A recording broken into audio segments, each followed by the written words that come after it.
마태복음 11장 1절에서 19절까지의 말씀 우리 한 목소리로 함께 봉독하겠습니다. 예수께서 12 제자에게 명하기를 마치시고 이에 그들의 여러 동네에서 가르치시며 전도하시려고 거기를 떠나가시니라. 요한이 옥에서 그리스도께서 하신 일을 듣고 제자들을 보내어 예수께 여짜오되 오실 그이가 당신이 오니이까 우리가 다른 일을 기다리오니까 예수께서 대답하여 이르시되 너희가 가서 듣고 보는 것을 요한에게 알리되 맹인이 보며 못 걷는 사람이 걸으며 나병 환자가 깨끗함을 받으며 못 듣는 자가 들으며 죽은 자가 살아나며 가난한 자에게 복음이 전파된다 하라. 누구든지 나로 말미암아 실족하지 아니하는 자는 복이 있도다 하시니라. 그들이 떠나매 예수께서 무리에게 요한에 대하여 말씀하시되 너희가 무엇을 보려고 광야에 나갔더냐? 바람에 흔들리는 갈대냐? 그러면 너희가 무엇을 보려고 나갔더냐? 부드러운 옷 입은 사람들이냐? 부드러운 옷을 입은 사람들은 왕궁에 있느니라. 그러면 너희가 어찌하여 나갔더냐? 선지자를 보기 위함이었더냐? 옳다, 내가 너희에게 이르노니 선지자보다 더 나은 자니라. 기록된 바 보라, 내가 내 사자를 내 앞에 보내노니 그가 내 길을 내 앞에 준비하리라 하신 것이 이 사람에 대한 말씀이니라. 내가 진실로 너희에게 말하노니 여자가 낳은 자 중에 세례 요한보다 큰 이가 일어남이 없도다. 그러나 천국에서는 극히 작은 자라도 그보다 크니라. 세례 요한의 때부터 지금까지 천국은 침노를 당하나니 침노하는 자는 빼앗느니라. 모든 선지자와 율법이 예언한 것은 요한까지니 만일 너희가 즐겨받을진대 오리라 한 엘리야가 곧 이 사람이니라. 귀 있는 자는 들을지어다. 이 세대를 무엇으로 비유할까? 비유하건대 아이들이 장터에 앉아 제 동물을 불러 이르되 우리가 너희를 향하여 피리를 불어도 너희가 춤추지 않고 우리가 슬피 울어도 너희가 가슴을 치지 아니하였다 함과 같도다. 요한이 와서 먹지도 않고 마시지도 아니하매 그들이 말하기를 귀신이 들렸다 하더니 인자는 와서 먹고 마시매 말하기를 보라, 먹기를 탐하고 포도주를 즐기는 사람이요 세리와 죄인의 친구로다 하니 지혜는 그 행한 일로 인하여 옳다함을 얻느니라. 아멘. 할렐루야. 하나님의 은혜가 오늘 새벽에 하루의 첫 시간을 주 앞에 드리는 우리 믿음의 가족들에게 함께 하시기를 예수님의 이름으로 축원합니다. 우리 세상을 움직이는 논리는 힘입니다. 힘의 논리가 이 세상을 지배하고 있죠. 그래서 우리는 그 힘 때문에 또 내가 가지지 못한 이 세상에서의 힘 때문에 상처를 받을 때가 참 많이 있습니다.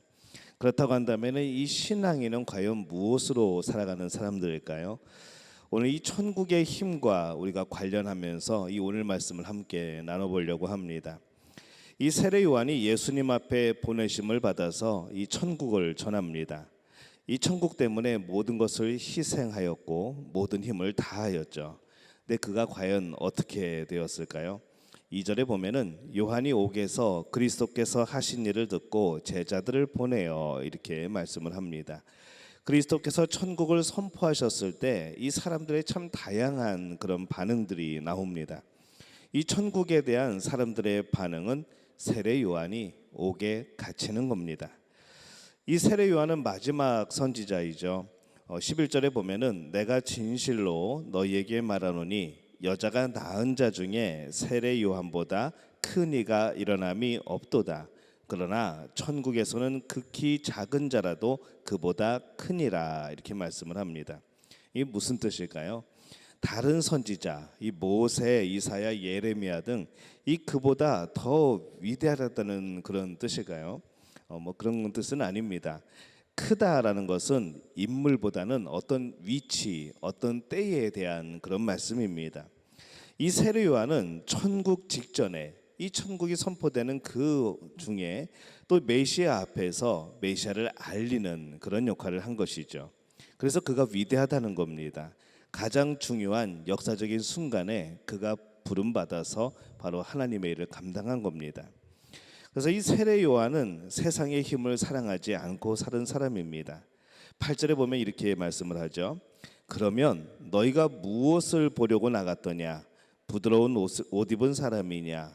부드러운 옷을 입은 사람들은 왕궁에 있느니라. 이렇게 말씀을 합니다. 이 세례 요한은 사람들에게 매우 인기가 많았습니다. 그가 마음만 먹으면은 언제든지 얼마든지 부드러운 옷을 입은 그런 사람이 될 수 있던 것이죠. 왕궁의 임금 가까이에서 선지자 역할을 할 수도 있던 사람입니다.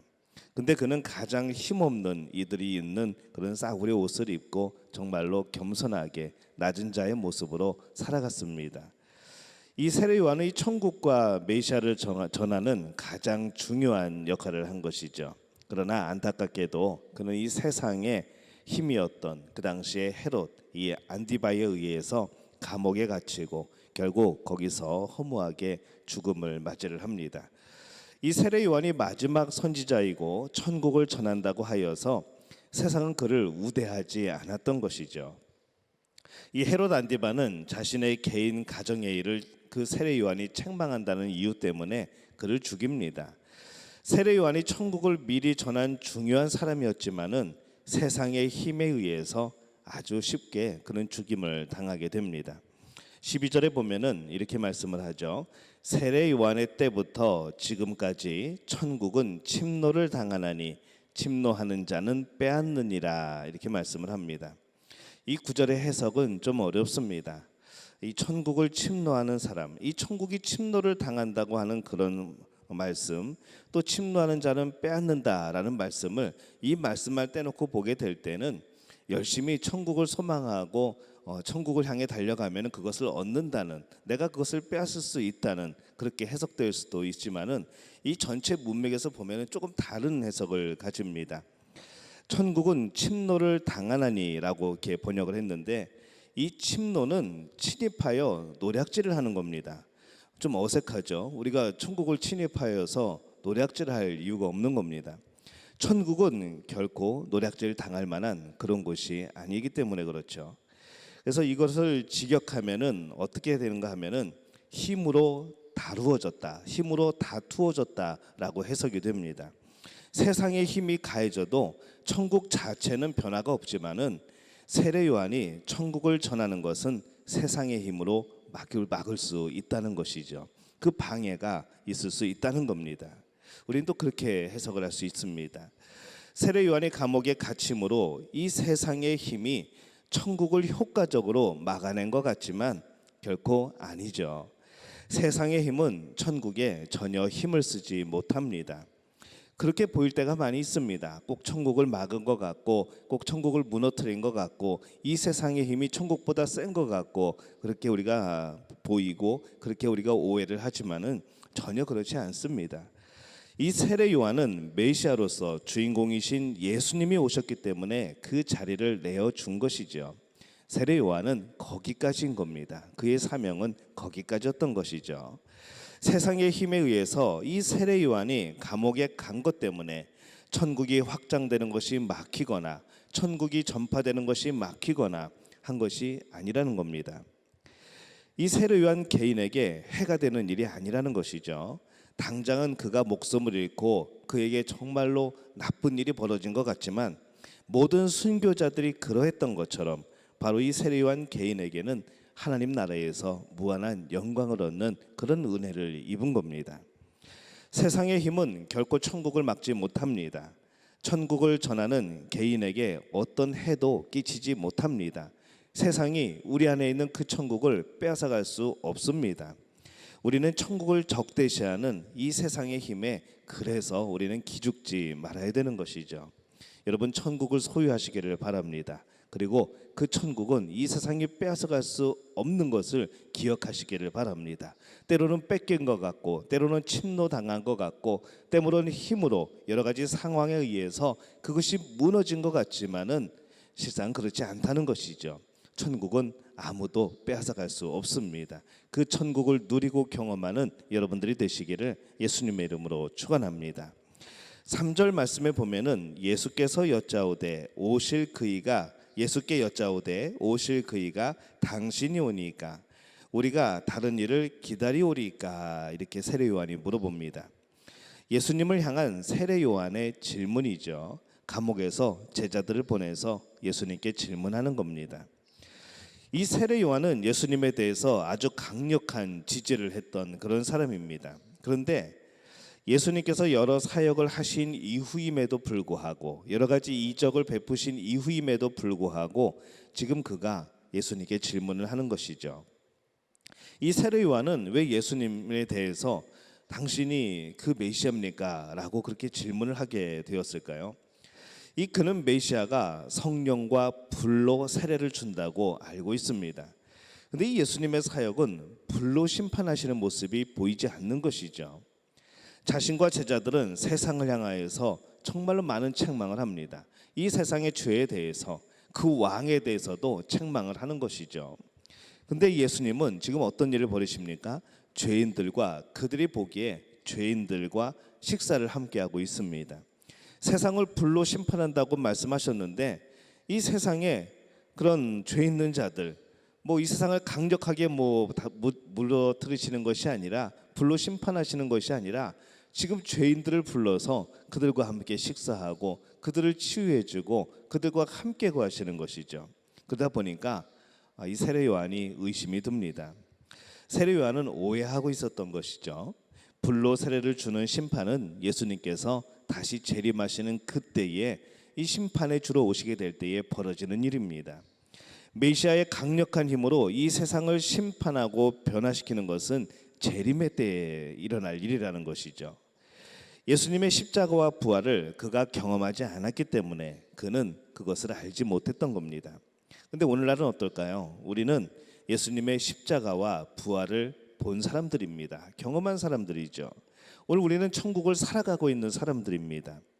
그럼에도 불구하고 우리도 이 세례 요한처럼 많은 의심들을 하고 오해들을 합니다. 12절을 다시 한번 보면은 이 세례 요한의 때부터 지금까지 천국은 침노를 당하나니 침노하는 자는 빼앗느니라, 이렇게 말씀합니다. 침노하는 자는 빼앗느니라. 직역하면 힘으로 천국을 잡으려 한다라는 뜻이죠. 근데 과연 이 천국이 힘으로 얻어지는 것일까요? 그렇게 우리가 이해를 하면은 이 구절이 다시 해석이 되어지는 것이죠.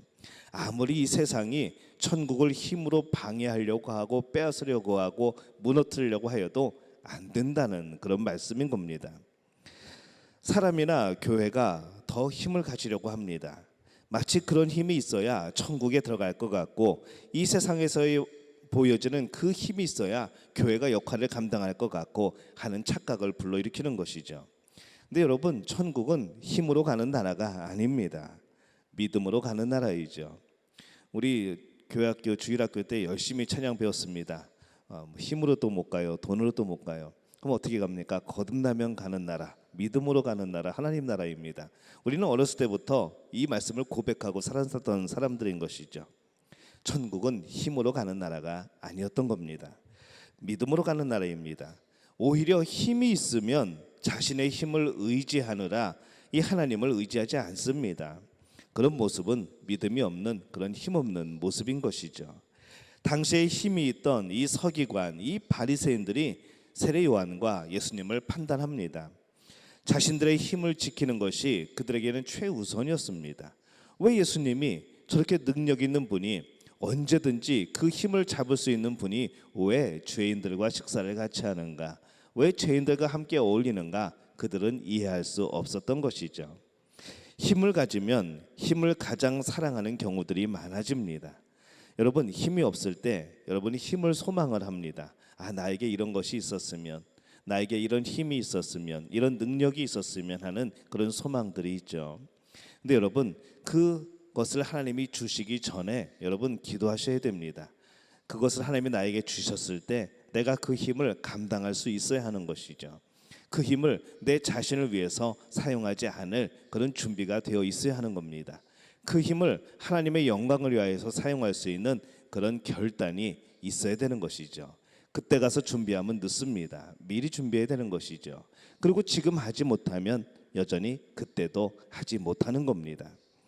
신앙인이라고 하면서 그들이 가진 힘으로 천국을 멀리하는 사람들이 많습니다. 힘이 있기 때문에 천국이 필요하지 않은 것이죠.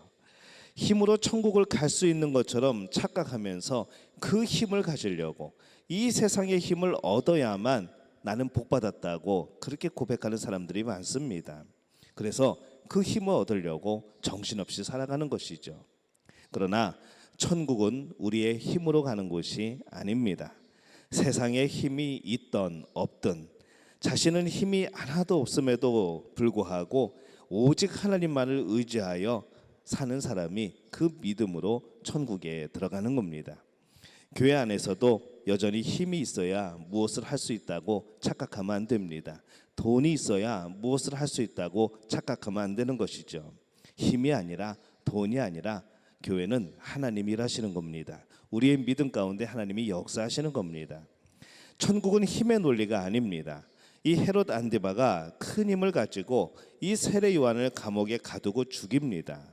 근데 중요한 것은 세상의 힘에 그가 죽임을 당하였지만은 그 안에 있는 천국은 잃어버리지 않는 것이죠. 그 천국은 무너뜨릴 수 없었습니다. 그 천국은 계속하여서 전파되어지고 확장되어지고 오늘 이 시대에 우리에게까지 와 있는 것이죠.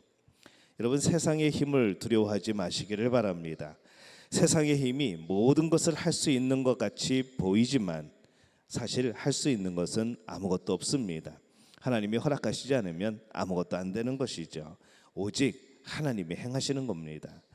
우리는 십자가를 아는 사람들이죠. 이제는 세상의 힘과 논리가 교회에 들어오지 못하게 해야 됩니다.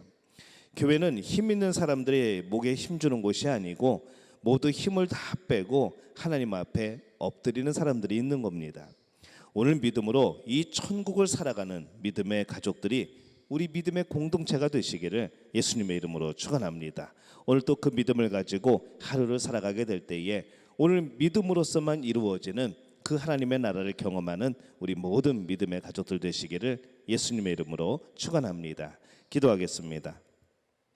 하나님, 은혜와 사랑에 감사를 드립니다. 힘이 아닌 믿음으로 하나님이 주신 그 복과 은혜로 오늘 우리가 천국을 누림을 발견을 합니다. 천국을 힘으로 빼앗을 수 있다고 생각하는 사람들 사이에서 우리는 오로지 예수 그리스도를 통하여서 오직 그 믿음을 통하여서 그 천국을 경험하고 누림을 고백을 합니다. 이 믿음 변치 않게 도와주옵소서. 언제나 그 힘으로, 세상의 힘으로 마음이 쏠릴 때마다, 그 힘으로 눈이 갈 때마다 다시 한번 우리를 낮추는 역사가 나타나게 도와주옵소서. 오직 하나님만을 바라보며 그 하나님 안에서 믿음으로 천국을 누리는 우리 믿음의 가족들 될 수 있도록 역사하여 주옵소서. 모든 것을 주님께 의탁하옵고 예수님의 이름으로 간절히 축복하며 기도하옵나이다. 아멘.